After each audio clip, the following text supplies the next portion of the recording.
사람들은 누구나 남들에게 보여주고 싶지 않은 좀 그런 부끄러운 부분들이 있습니다. 그러다 보니 이 부끄러운 부분을 묻어두고 직면하기를 싫어합니다. 꺼려하죠.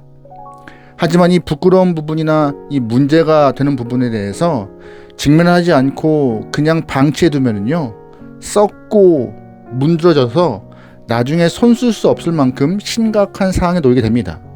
여러분, 죄가 바로 그런 거예요. 죄가. 우리는 죄의 문제를 지극히 개인적으로 판단하기 때문에 내가 알아서 할 텐데 누구도 신경 쓰지 않으면 좋겠어 라고 생각할 때가 있죠. 하지만 하나님은 이 죄에 대한 문제를 개인적으로 보지 않으십니다. 묻지 않으세요. 놔두지 않으세요.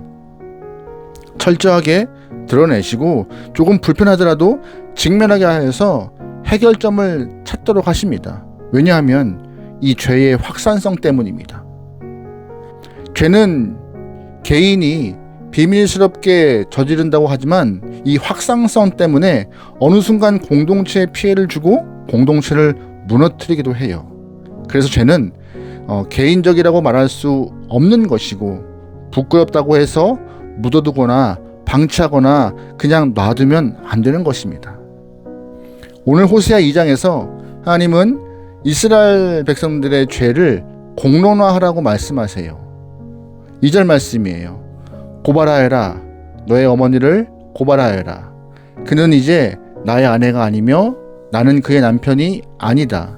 그의 얼굴에서 색욕을 없애고 그의 젖가슴에서 음행의 자취를 지우라고 하여라. 아멘. 지금 우리가 보고 있는 새번역 성경에서는 고발이라고 표현되어 있지만 개역 개정판에서는 논쟁으로 표현되고 있습니다. 이 고발이나 논쟁이라고 번역된 이 히브리의 원 단어는요, 리브라는 단어입니다. 철저하게 파헤치고 뒤흔든다는 뜻을 갖고 있는 말인데요, 고발과 논쟁으로 번역한 것이죠. 그러니까 이스라엘 공동체가 그 지은 죄의 문제에 대해서 철저하게 파헤치고 모든 백성들이 죄의 문제에 대해서 집중하도록 공론하는 것이 필요하다고 말씀하시는 거예요. 그럼 하나님은 구체적으로 어떤 죄를 제거해야 한다고 말씀하시는 걸까요? 2절 말씀에 얼굴에서 색욕을, 젖가슴에서 음행의 자취를 지우라고 말씀하시는 것이었습니다. 이 부분을 조금 더 정확한 의미로 여러분에게 설명드리자면, 얼굴은 드러나는 곳이고 젖가슴은 드러나지 않는 곳입니다. 다시 말해서 공동체가 드러나는 죄나 드러나지 않는 죄나 다 있는데 이 두 가지 모두를 제거하기 위하여서 공론화하고 드러내는 것은 필요하다, 직면하는 것이 필요하다라고 하나님은 말씀하시는 것입니다. 호세아 시절 북이스라엘 공동체가 지은 대표적인 죄가 바로 우상숭배, 바알숭배입니다. 그들은 풍요를 바라는 마음에서 드러나지 않게 바알숭배를 하였고, 또한 우상숭배를 통하여서 드러난 이런 성적 타락 문제, 음란의 행위를 동참하는 일이 발생하였습니다. 그러니까 속으로는 드러나지 않게 바알을 숭배하기도 하고, 또한 드러내어서 바알을 숭배하고 또 음란의 행위를 동참하는 모습도 발생했다는 것이기도 합니다. 그래서 하나님은 이 바알 숭배가 이스라엘 공동체를 타락하게 하고 병들게 했기에 덮어둘 수가 없었다는 것입니다. 공동체가 함께 드러내놓고 공론화하여 어디서부터 잘못되었는지 살피라고 하나님은 말씀하시는 거였어요. 공동체 속의 죄는요, 과거나 지금이나 공론화하는 것이 쉽지 않아요. 교회에서도 그렇잖아요. 쉽지 않습니다. 왜냐하면 이것이 드러내는 순간 특정인을 공격하는 것과 같은 느낌을 받기 때문입니다. 그렇다고 문제를 그냥 놔두고 덮는 것이 옳을까요? 그렇지 않습니다. 문제를 덮어두면 죄는요, 확산되고 전염됩니다. 나도 모르게 죄가 스며들어요. 그래서 하나님은 공동체 전체를 흔들어서라도 문제와 직면하는 것이 옳다, 고쳐야 한다라고 말씀하세요. 왜냐하면 그래야 살기 때문입니다. 5절 말씀이에요. 그는 자랑하기를 나는 나의 정부들을 따라가겠다. 그들은 나에게 먹을 것과 마실 것을 대고 내가 입을 털옷과 모시옷과 내가 쓸 기름과 내가 마실 술을 댄다 하는구나. 그렇다. 그들의 어머니가 음행을 하였다. 그들을 버렸던 여인이 부끄러운 일을 저질렀다. 아멘. 오늘 이 본문은 호세아가 자신의 아내 고멜에 대한 이야기지만 하나님은 이 고멜의 이야기를 통하여서 이스라엘의 당면한 죄를 드러내시는 것입니다. 면밀히 보면은요, 이스라엘 공동체의 죄를 언급하시는데 이 바알 신앙에 목매는 이유를 고멜의 모습을 통하여서 볼 수 있습니다. 왜 그 당시 북이스라엘 사람들이 바알 신앙에 목매었을까요? 5절 보면은요, 자꾸 반복적인 단어가 있습니다. 바로 내 것입니다. 내가 쓸 것, 내가 마실 것, 내 옷, 내 것. 이것이 반복적으로 언급되고 있어요. 바로 내 것을 준다고 했기 때문에 사람들이 바알에게 무릎을 꿇었다는 것이고, 내 것이 생긴다는 욕망과 욕심 때문에 하나님의 신앙을 버렸다. 하나님은 말씀하시는 거였어요. 여러분, 질문 하나 드리죠. 내 것이 나쁩니까?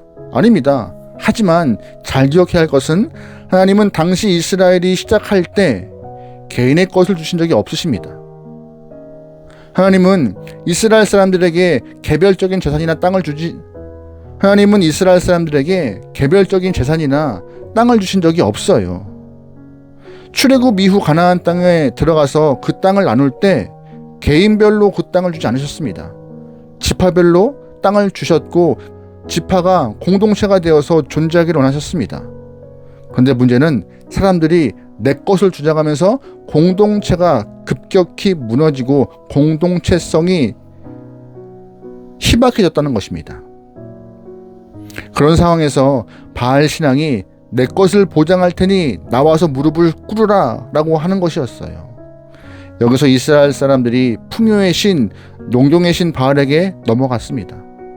생존과 직결되어 있기 때문에 그 풍요를 약속한 바알에게 넘어간 것이에요. 그러자 하나님은 이스라엘 사람들에게 분명히 말씀하십니다. 8절 말씀이에요. 바로 내가 그에게 곡식과 포도주와 기름을 주었으며 또 내가 그에게 은과 금을 넉넉히 주었으나 그는 그것을 전혀 모르고 그 금과 은으로 바알의 우상을 만들었다. 아멘.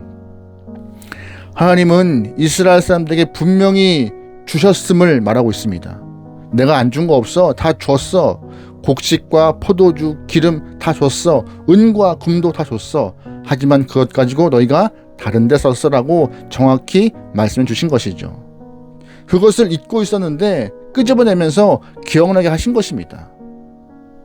이것을 그냥 묻어주고 넘어갔다면, 논쟁하지 않았다면 이스라엘 사람들은 하나님이 주신 거에 대해서 깨달음이 없었을 것입니다. 그냥 잃어버렸을 것이에요. 가만히 있으면 여러분 결론 날까요? 나지 않습니다. 뒤에서 몰래 계속 옳지 않은 행위를 할 거예요. 정당성을 부여해서. 풍요의 신이 있잖아. 준대잖아. 내 것이 있다고 하잖아. 가는 게 맞잖아. 하나님을 버리고 가는 것이 당연하다라고 자꾸 자신의 행동에 대해서 합리화할 것입니다. 그래서 바알 신앙을 가진 사람이나 바알에게 무릎을 꿇지 않은 사람들이 나와서 서로 토론하는 것이 필요합니다. 받은 것과 받지 못한 것. 그래야 문제가 드러나요. 또한 공동체가 발전적으로 나갈 수 있어요. 그러면서 하나님이 어떤 분인지 얘기하면서 깨달을 수가 있는 것이죠. 10절 말씀입니다. 그러므로 이제 내가 그를 꿰어서 빈들로 데리고 가겠다. 거기에서 내가 그를 다정한 말로 달래주겠다. 그런 다음에 내가 거기에서 포도원을 그에게 되돌려주고 아골 평원의 희망의 문이 되게 하면 그는 젊을 때처럼 이집트 땅에서 올라올 때처럼 거기에서 나를 기쁘게 대할 것이다. 아멘. 논쟁 가운데 하나님이 주신 것을 깨닫고 기억하고 상기하고 알게 된다면 다시금 하나님을 기뻐할 것이다 라고 하나님 말씀하세요. 공론하고 드러내고 이야기하다 보니까 하나님이 어떤 분인지 무엇 주었는지 다 알 수 있다는 것이죠. 하나님은요, 이스라엘 영혼들을 거친 들에서 양육하였습니다. 거친 들에 포도를 만들어 주셨고 아골 골짜기를 기름진 곳으로 만들어 주셨어요. 이것이 하나님의 놀라운 역사입니다. 이스라엘 영혼들을 살리신 그 모습이시고요.